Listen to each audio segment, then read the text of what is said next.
welcome back to the news. Okay, so it's an interesting one. Today we've got acquisitions and finances, but don't worry, it's actually a lot more exciting than it sounds. And we get to talk about the brave souls who think that Gearbox, Randy Pitchford's Gearbox, is worth $1.3 billion. You smell like death. Come close. All right, first off, who has bought who and why? Well, we've got Embracer Group, the Europeans that, own about half the industry at this point. They found a cool $2 billion at the back of the sofa. They took it to the shop. They put an obscene $1.3 billion of that into everyone's favorite train wreck, Gearbox software. Oh boy. Then the remaining money went to purchasing a mobile game dev called EasyBrain for over $600 million and Aesper Media, the porting studio, for a surprising $450 million. First, okay, Gearbox. They're going to be joining Embracer as a fully independent subsidiary that's still ran by Randy, wanna see a magic trick, Pitchford. Great. Now, we say the deal was $1.3 billion. That's the maximum value of the deal, but of course it's all about performance targets. Up front, Embracer has paid $360 million, and about half of that is tied up in Embracer shares. Thing is, though, if Gearbox can then hit 6-year performance targets, then the owners get the full sum. And it's a pretty big sum, isn't it? Now, those are going to be tough targets because they're aiming for $1.3 billion in earnings over the next 6 years. And for a recap there, like Borderlands 3, okay, reviewed well critically. I think the fans liked it, but it did have quite a terrible perception at launch because of the Epic exclusivity, drama around Pitchford, and also very serious performance issues across console and PC. So, yeah, there's some good there, but also it was a bit of a train wreck on the way out. Although it's also getting a movie, so there is that, but still, I mean, come on. I think it's hard for me to see that being a billion-dollar franchise by itself, considering its, I would say, mixed history and general lack of innovation. Now, in the meantime, we got to think about Gearbox's other endeavors. They've all fallen flat in their face. I mean, their history beyond Borderlands is embarrassing and it's full of failures. Duke Nukem Forever sucks. Aliens Colonial Marines sucks. Both genuine laughingstocks. Battleborn, that was actually shut down for good last week. All failures. And then their latest move was they published Godfall. Godfall sucked, right? It was not super successful. It was an average 6 out of 10 from critics and a good bit less from users. And, I mean, just not how you want to start a new console generation. If you want to laugh, look at SkillUp's review of Godfall. It's funny how bad that game is. Now that said, Gearbox have got 550 staff. They do have lots of fans. So, maybe assuming Pitchford doesn't redistribute more publisher money, redistribute, or punch any of his talent, like he sometimes has done, then maybe they do have everything they need to succeed. I just am suspicious that Borderlands 4 and 5 will be enough. As for the rest of the shopping spree, well, the purchase of EasyBrain is not worth discussing too much here. I mean, come on, it's a mobile game publisher, much in the vein of King. Who cares? Aesper, though, that's the interesting one. Basically, nobody had heard of them or really thought about them until the KOTOR rumors started to show up. And now they're in the headlines, and they've been acquired. So Embracer picked them up for at least $100 million, up to a max of $450 million, in a deal similar to the Gearbox one. Now that's a lot of ambition for a porting studio, right? Maybe not. For a quick history of them, they've been a bit of a giant in the sort of porting games to everything space. Recently, they've focused on working for 2K and LucasArts. I think the most notable thing there is porting KOTOR 1 and 2. They did that. Recently, they put Jedi Knight 1 and 2 on the PS4 and the Switch. So they're pulling in pretty decent revenue, actually. And while the porting business might not be a glamorous one, it's a valuable one. I mean, look at Vicarious Visions. We've covered them recently. They were known for great ports, and now they're being sent in to maybe teach Blizzard how to actually ship games. So I really think we could be in for a similar situation, like an underdog one here with Aesper. So they've been, according to Embracer anyway, working on multiple games and including a AAA licensed project with a $70 million budget. So with that, the pieces line up, right? I mean, that's almost certainly a big KOTOR, maybe KOTOR 1-2 remake in the style of the Vicarious Visions Tony Hawk one. Could be that. I mean, Lucasfilm want to revive that era of Star Wars canon a bit more. Well, I think they want to do Old Republic, but maybe it's going to be like a different Old Republic because of, Legends versus whatever. But I think you get what I mean. They had really good games in the past. They want that again. So, yeah, a big fancy KOTOR remaster, that absolutely could be a big move for them. Or maybe it's a new KOTOR game. Hard to say. But yeah, it seems like Embracer may have been smart to nab these guys. It seems they think they're really headed places in the future. And I mean, if this, I guess, means that Star Wars is now something that is in Embracer's catalog, then that's obviously going to be super good for them. And in general, I mean, Embracer on such a huge spree. If you just use the Embracer keyword on our channel to search for stuff, you'll see the videos we've done covering their acquisitions. It's bonkers. I mean, on screen, here's what they own. That's a lot. And the entire story of the modern games market right now seems to be, conglomeration. It's kind of happening. Maybe in 2030 we'll have 3 big mega corps. I don't know, Embracer, Microsoft, Tencent. Sony will be there. Whatever. You get my point, though. A lot of studios are just being hoovered up. Okay, next, how you can support us, the cool stuff you'll get for doing so, and what we're actually doing with it. So, in this year, broadly speaking, we want to actually focus on doing, some videos that are bigger, more in-depth, right? Sort of big feature videos. Our first one is actually being edited right now. Let's just say, big old project covering War 3 Reforged. There'll be a lot more projects like that in the future, but that's sort of the direction we want to move into in addition to doing news coverage. So, it's the sort of thing where videos like that, to be honest with you, they're barely sensible to do financially when you could just find the latest headline and spin it into an 8-minute video. But hey, that's not our shtick. So that's the big moves we're making. If you support us on Patreon, you'll get things like the daily briefing, where we, deposit the daily briefing into your inbox, and also loot.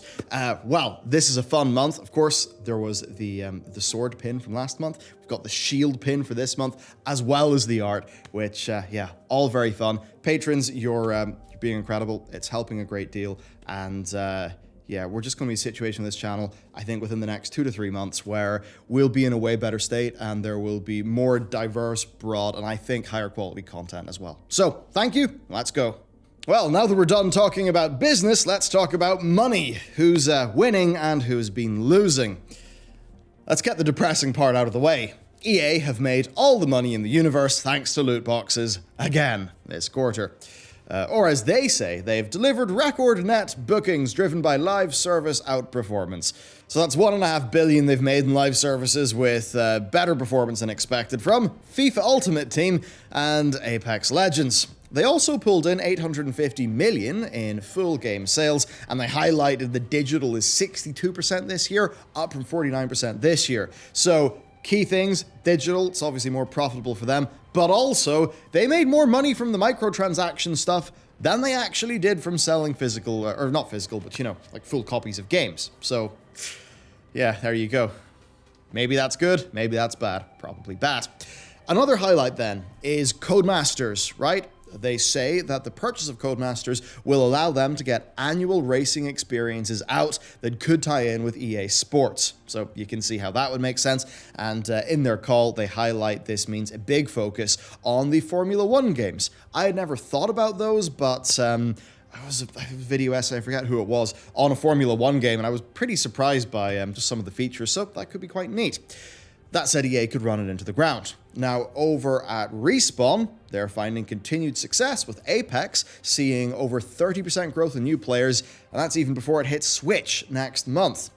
Though, to be honest, playing Apex Legends on Switch, I don't know, man, that doesn't sound like an experience I'd want to do. But Respawn have really just proven that, they can find success. They make a good game, and they build on it, and it's went well. Now, as for us Battlefield fans, well, hello. Wasn't Battlefield 5 fun? But we could be in luck, maybe, because the next Battlefield is apparently a next-gen entry due out this holiday after a reveal that will happen in spring. We do not know that much about it, but the game is apparently ahead of internal milestones, so I guess that's good news, but it would have to be considering the embarrassment that was how they actually ended up running and executing upon Battlefield 5. Now, beyond that, look, it's the same as usual. Basically, all of their numbers are up because they released a whole bunch of sports games and people still can't go outside. Big surprise. Squeenix then. While Avengers was a massive loss for them, they still actually have had a profitable time over the last 9 months. And that's mostly thanks to Final Fantasy VII Remake having a whole bunch of sales carrying them in the first quarter. But since then, it has been downhill from them. I mean, hey, it's Squeenix in the West. They seem to cock up everything. There's not much to take away from their report beyond that, although it is just interesting that their MMO sales are way down, but their revenue is way up. So there you go, your school uniform cosmetics in Final Fantasy XIV are doing their job. If there's something to learn here, I think it is that making games that people want will result in getting a bunch of money, and if you make games that people don't really want, and pollute them and corrupt them and water them down, then you might lose money. So that's a big lesson for them. Now, I wish that would mean, hey, we gamers would like a new Deus Ex, but who knows, would that work? Mankind Divided sure was a bit of a shit show. Next, Sony. So they knocked it out of the park completely, and I guess to no surprise. This fiscal year has been their best ever in terms of revenue and profit. They've been doing things extremely right. Look at this graph. I mean, that says everything, right? You'll notice that every console launch has had a red line. The PS3 console launch had a very big red line. But this console launch isn't red. It's more green than ever before, and that's incredible. Basically, right, Sony's push to getting everybody on the planet to get PS Plus and to buy from PSN has worked out, and that's easily paid for things like PS5, research and development, and production, instead of them just having a massive upfront loss that they then need to recoup later. And that's the thing, if they can sell you a digital subscription, I mean, come on, the margin there is incredible. So yeah, it makes a lot of sense for the business model. Now, this is despite the fact that every PS5 is still sold at a loss. But it's all about building that platform, you know? Selling 4 million copies of Miles Morales and having an 87% PS Plus attach rate for the PS5 owners? Yeah, that's a pretty good start.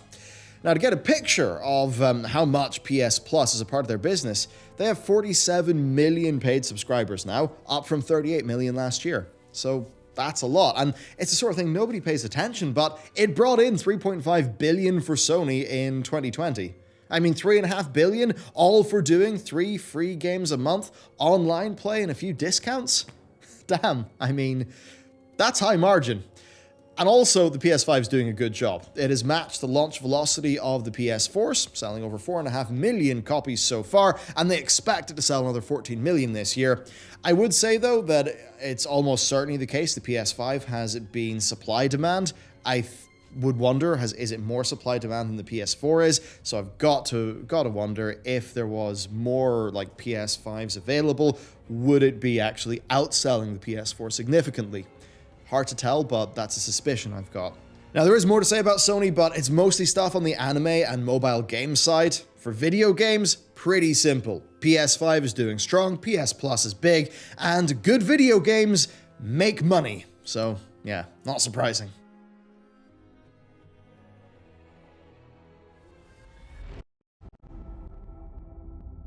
And let's end things with a good note. Mass Effect, the Legendary Edition, has been revealed in all of its glory, and it releases in May.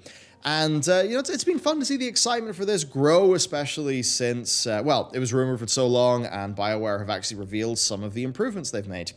Unsurprisingly, Mass Effect 1 has received the most attention. The Mako's controls, as lovably broken as they were, have now been fixed.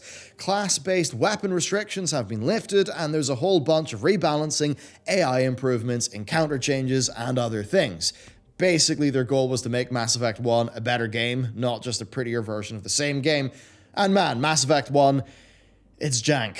It's pretty damn jank. I mean, I love it, but it's jank, so I'm glad that's happening. Now, for some sad news, the Mass Effect 1 DLC, Pinnacle Station, is actually lost to time. So it was originally outsourced. The studio went searching, but all the source files and data was corrupted. So yeah, none of that. Most of the other changes, though, across the series are cosmetic from what we've been shown, and I think they do a solid enough job. The textures do look sharper, the lighting across characters and levels is a good bit improved too, and, well, they've even taken some creative liberties to add to some of the scenes that they felt were just a bit limited originally. Pretty cool. Let's hope the BioWare can actually use this to reclaim their reputation before it's time for the next entry in the series, and hopefully EA have realized that, we're doing this Mass Effect Legendary Edition, and you're like, cool, 1, great, 2, brilliant, 3, why did we only give BioWare 18 months to make that game? Hard to say, but anyway. It seems like the next Mass Effect project is being approached with a very long-term view. At least that's my vibe of what's going on at BioWare. That probably bodes well. So, yeah, hey, Mass Effect coming back, that'd be pretty sweet. Anyway, that's basically it for the news. Quite a lot happening. I know it's a bit more of a nerdy technical episode getting into all the finances, but if you're into that sort of thing like we are, I mean, man, it's interesting seeing Embracer just gobble up studios left, right, and center. Anyway, that's it for me. Of course, if you want to support the channel and also get some cool stuff, you can check out the Patreon.